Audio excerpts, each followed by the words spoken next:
क्या कभी आपके साथ हुआ है कि नर्सरी से आप कोई प्लांट लेके आए, उसको एक पॉट में लगाया और फिर वो मर गया, या आपने कोई सैपलिंग उगाया उसको रिपॉट किया तो भी वो ग्रो नहीं हुआ, या आपका कोई एक हेल्दी प्लांट है जो बहुत सालों से एक पॉट में ग्रो हो रहा है लेकिन फिर वो उसकी जो ग्रोथ है वो बहुत धीरे धीरे बढ़ने लगी। इन सब चीज़ों के पीछे क्या रीज़न है वो हम इस वीडियो में आज जानेंगे।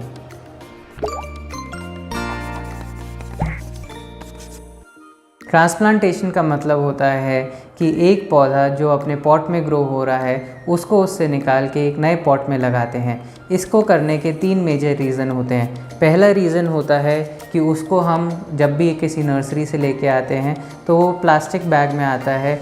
इस बैग में वो ज़्यादा टाइम तक ग्रो नहीं होता क्योंकि बहुत छोटा सा प्लास्टिक बैग होता है। इसको इससे निकालते हैं और एक बड़े पॉट में लगाते हैं। दूसरा रीज़न होता है कि एक प्लांट बहुत टाइम से एक पॉट में ही ग्रो हो रहा है, क्योंकि स्पेस बहुत लिमिटेड होती है तो रूट्स को ग्रो होने की जगह नहीं मिलती और एक टाइम के बाद वो रूट्स ग्रो होना बंद हो जाती हैं। अगर रूट्स ग्रो होना बंद होते हैं तो फिर प्लांट की ग्रोथ ऊपर से भी होना बंद हो जाती है। इसका सिंपल सा जो इंडिकेशन होता है वो होता है उसका बॉटम होल। इसमें क्योंकि बहुत सारे बॉटम होल हैं तो बहुत सारी रूट्स इसमें से नीचे से निकल रही हैं, और जब भी आपको लगे कि इसमें नीचे से रूट्स निकलना शुरू हो गई हैं तो वो एक इंडिकेशन होता है कि इसमें जगह ख़त्म हो गई है और रूट्स जगह ढूंढ रही हैं ग्रो होने के लिए, इसीलिए वो नीचे से निकलना लग जाती हैं। जो तीसरा जो मेन रीज़न होता है ट्रांसप्लांटेशन का वो होता है जब भी हम कोई सैपलिंग सीड से ग्रो करते हैं। हमारे पास इस समय पे कोई सीड से ग्रो हुआ प्लांट नहीं है, सैपलिंग नहीं है, लेकिन हमारे पास ये एक अदरक का पौधा है जो हमने अदरक से ही ग्रो किया था। जब भी हम कोई सैपलिंग सीड से ग्रो करते हैं तो वो हम कभी कभी छोटी सीडलिंग ट्रे में ग्रो करते हैं और फिर उस सीडलिंग ट्रे से हमें उसको ट्रांसप्लांट करके एक बड़े पॉट में ग्रो करना होता है। एक एक करके हम जानेंगे कि कैसे हमें इन तीनों तरह के प्लांट्स को ट्रांसप्लांट करना होता है। हमारे पास यहाँ पर एक फाइबर ग्रो बैग है जिसमें हम ये प्लांट को रिपॉट करेंगे। अगर आपके पास इस तरह के पॉट नहीं है और आपके पास कोई टेराकोटा या प्लास्टिक पॉट है तो आपको ये इंश्योर करना होता है कि उसमें बॉटम होल होना बहुत ज़रूरी है। बॉटम होल की वजह से जितना भी एक्सेस पानी आप इस पॉट में डालेंगे वो निकल जाएगा। अगर वो पानी इसी में रहेगा तो फिर पानी की वजह से जो रूट्स हैं वो रॉट होना शुरू कर देंगी और जो प्लांट है वो मर जाएगा। इसीलिए बॉटम होल का होना बहुत ज़रूरी है, उसका खुला हुआ होना ज़रूरी है। इसके ऊपर हम एक छोटा सा पत्थर रखते हैं जिसकी वजह से पानी निकल जाता है इस पॉट से, लेकिन मिट्टी नहीं निकलती। अगर मिट्टी भी निकलने लगेगी तो धीरे धीरे करके जो सॉइल लेवल है वो नीचे जाने लगेगा और रूट्स एक्सपोज हो जाएंगी और फिर उसके बाद जो रूट्स हैं वो सूख जाएंगी और फिर प्लांट भी आके मरने लगेगा। प्लांट को निकालने के लिए कभी भी आप उसको ऐसे पकड़ के खींचेंगे नहीं। अगर ऐसे हम खींच के निकालने की कोशिश करेंगे तो जो रूट्स हैं वो कट सकती हैं और फिर प्लांट डैमेज हो जाता है।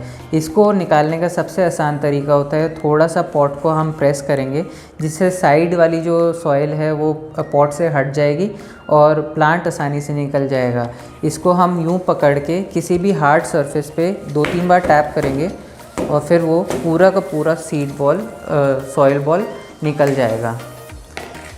यहाँ पर जो हमारी रूट्स हैं वो पूरी तरह से जो वॉल है उसमें आ गई हैं, जो एक इंडिकेशन होता है कि इसको और जगह नहीं मिल रही थी और इसीलिए इस जो प्लांट है इसकी ग्रोथ बहुत स्लो हो गई थी।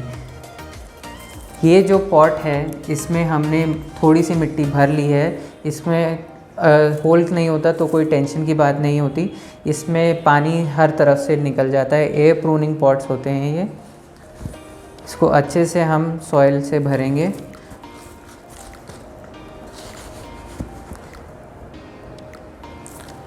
प्लांट को लगाते हुए हमें ये इंश्योर करना होता है कि जो उसका स्टेम है, जो उसका ऊपर वाला पार्ट है वो ही हमारा सॉइल से बाहर हो।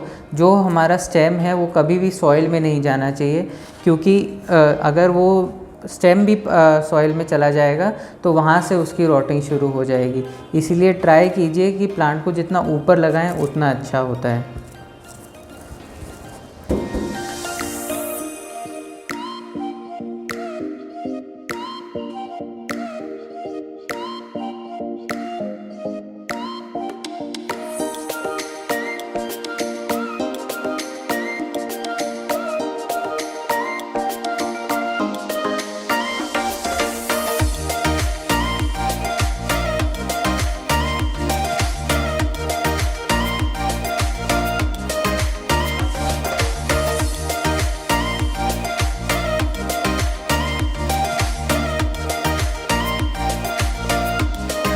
पॉट में अच्छे से मिट्टी भरने के बाद हमें उसको थोड़ा सा टैप करना होता है किसी भी हार्ड सरफेस पे, जिससे जितने भी एयर पॉकेट्स होते हैं ये इस पूरे पॉट में वो एलिमिनेट हो जाते हैं, वो हट जाते हैं। अगर वो एयर पॉकेट रहेंगे तो जब भी रूट उनके कांटेक्ट में आएगी तो वहाँ से वो ड्राई होनी शुरू हो जाएगी रूट, और वो प्लांट के लिए अच्छा नहीं रहता।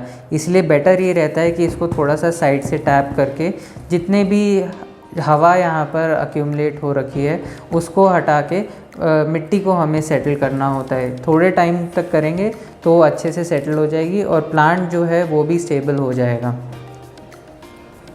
ट्रांसप्लांटिंग के बाद जो केयर होती है वो सभी तरह की ट्रांसप्लांटिंग के लिए सेम रहती है। हमें इसमें सबसे पहली जो वाटरिंग करनी होती है बहुत अच्छे से करनी होती है। 2 या 3 बार इसमें हम पानी डालेंगे जिससे जितनी भी सॉइल है वो अच्छे से गीली हो जाएगी और थोड़ी सी भी इसमें ड्राई सॉइल नहीं रहेगी।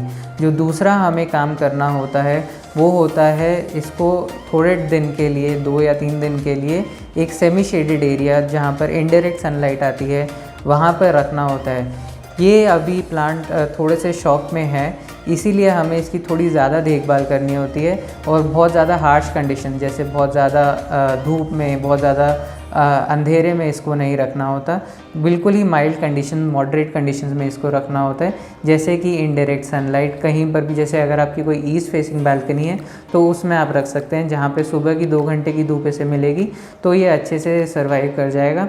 और फिर इसको धीरे धीरे करके हम फुल सनलाइट में लेके आते हैं।